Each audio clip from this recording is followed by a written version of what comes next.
on the back of that story, let me tell you about a confusing situation for a section of Kenyans. They jetted into the country from Qatar recently. This is after Kenya opened its skies to international flights, and they have now found themselves being forced into quarantine, despite clear government guidelines that exempted the country from forced quarantine.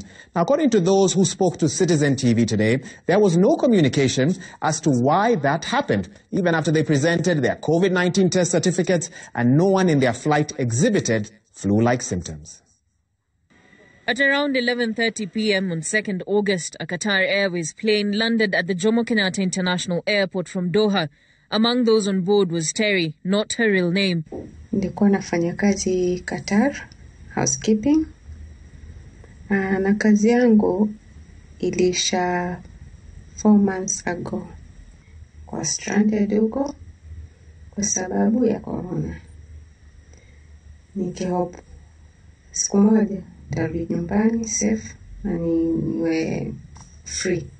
However, the arrival back home soon turned to be a nightmare, especially for her and others like her, who had hoped for some reprieve from the COVID-19-induced stress. Everybody who is coming in must have a COVID-19 free certificate.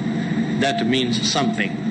That COVID-free 19 certificate with a test taken 96 hours before boarding the plane indicates that during that period that person is negative. Nimejitahidi mpaka nimepata certificate.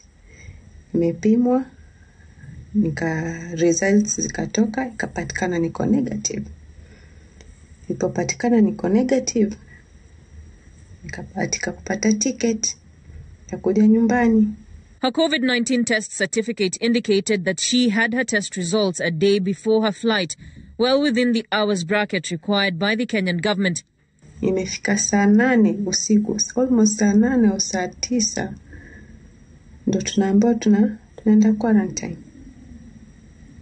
Na unafaa kuchoose, unapewa option. The country has determined which countries then will not be subjected to quarantine once they have entered with a COVID-19 certificate. Among 18 countries listed by the government as those that did not require their passengers to undergo quarantine once they arrived in Kenya, Qatar was among them. How then did she and those with her forced into quarantine? Kwa ndege yetu hakuna mtu tumeambiwa alikuwa na symptoms zozote za corona. Hakuna mtu alikuwa na hizo symptoms. Kipimwa temperature iko sawa. Ndio maana mtu ameruhusiwa kuja Kenya pia. Lakini umefika hapa lazima uingie quarantine. Na quarantine unafaa kulipia. Tutatoa wapi pesa? While they have been forced to pay for their stay at the respective facilities, their question remains as to why the change of guidelines, and if at all it was necessary, why was there no communication as to why? Raquel Muigai, Citizen TV.